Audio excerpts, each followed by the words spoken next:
नागपूर येथून महारेल अंतर्गत महाराष्ट्रातील 12 महत्त्वाच्या विकास कामांचा लोकार्पण सोहळा दिनांक 15 डिसेंबर रोजी केंद्रीय रस्ते वाहतूक व महामार्ग मंत्री नितीन गडकरी आणि महसूल व पालकमंत्री चंद्रशेखर बावनकुळे यांच्या हस्ते पार पडलाय। याच कार्यक्रमात अमरावती शहरातील गोपालनगर येथील रेल्वे अंडरपासचे आभासी व्हर्च्युअल पद्धतीने लोकार्पण करण्यात आले। अमरावतीकरांच्या दळणवळणासाठी अत्यंत महत्त्वाचा असलेला हा अंडरपास सुमारे 45 कोटी रुपयांच्या निधीतून पूर्ण करण्यात आलाय।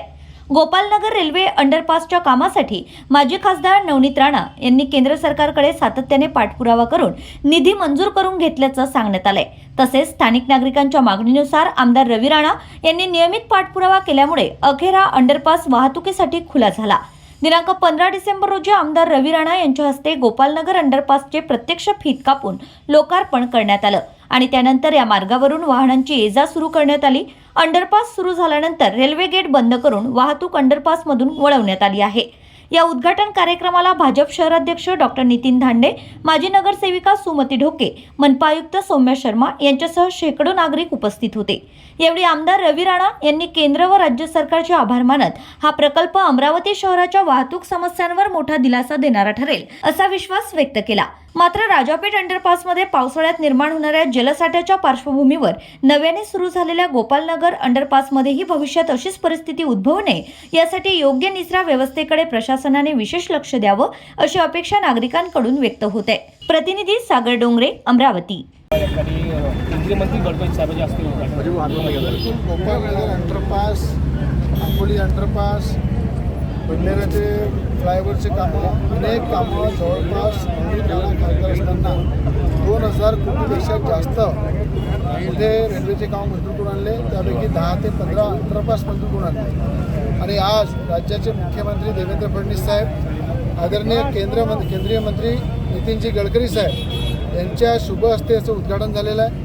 आम्ही सगळे या उद्घाटनामध्ये गोपालनगर अंडरपासमध्येच या ठिकाणी उभं राहून त्या उद्घाटनाच्या पूर्ण कार्यक्रमात सहभाग घेतला।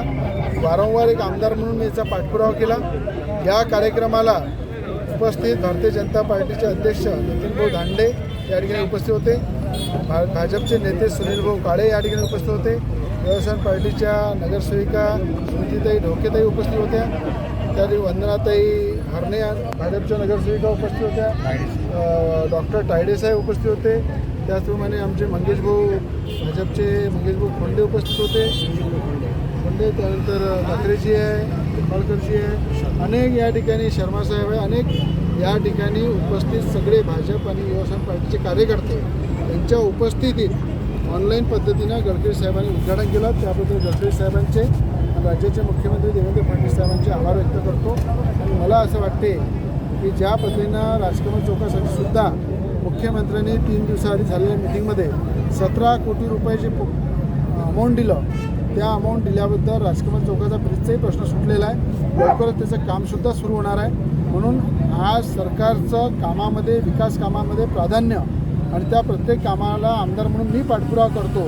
तर मला असं वाटतं की राज्याच्या मुख्यमंत्र्यांचं अमरावतीकडे खूप लक्ष आहे। प्रचंड ताकदीनं अमरावती जिल्ह्याचा विकास होत आहे, प्रचंड ताकदीनं अमरावती शहराचा विकास होत आहे। अमरावती महानगरपालिका व भारतीय जनता पार्टीचा झेंडा फडकल्यानंतर त्या ठिकाणी भारतीय जनता पार्टीसोबत युवासेना पार्टीसुद्धा आहे, एकनाथ शिंदेंची सेनासुद्धा आहे आणि भारतीय जनता पार्टीचाच महापौर त्या ठिकाणी आम्ही सगळे मिळून बनवणार आहे। त्या ठिकाणी 500 कोटी रुपये त्या ठिकाणी मुख्यमंत्री महानगरपालिकेच्या विकासासाठी देणार।